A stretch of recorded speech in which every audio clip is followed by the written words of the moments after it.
This is the downslope of a valley where I live, and all of these are cedars.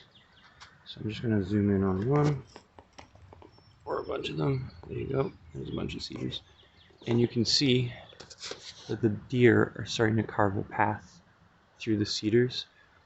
And if you look up there to here, this is a tree that's fallen down. And this area here is dead, and this area here is dead. But this area in the middle is still alive. It's hit the ground and struck root. And I'm just gonna kind of walk in between the deer paths up there just so you can see a little bit better of it. There you go. And it's creating this like overhanging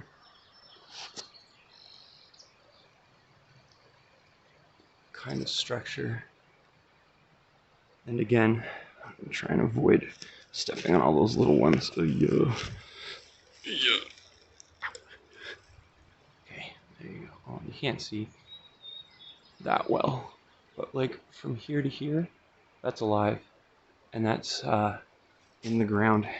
And I'm not kidding you, I'm standing like on almost a 90-degree angle, and that fallen down tree is collecting all the leaves and dirt and stuff, and it's gonna create like a little bit another layer and another layer of dirt over time, and it'll help stop erosion a little bit. And as you can see, there's lots of like thorny, I don't know, raspberry bushes or native roses or something like that. Yeah, it's just really cool, and it would be like such a beautiful structure. It's hard to get it with just the camera though.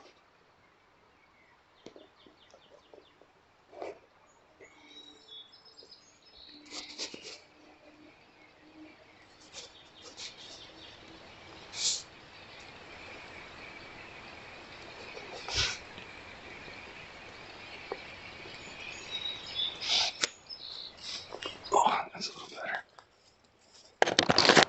Yeah, and you can see how, like right here, okay, right there and right there where the mud has started to collect, I bet all behind there is just roots, and it runs that way. You can see it's like from this far area over here, where here, all the way to the top there. So by falling, it's retained the soil, and then that soil has also helped it root.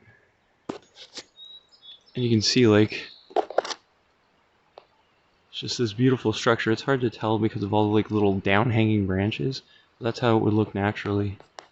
And given probably long enough time, all those would eventually like erode away.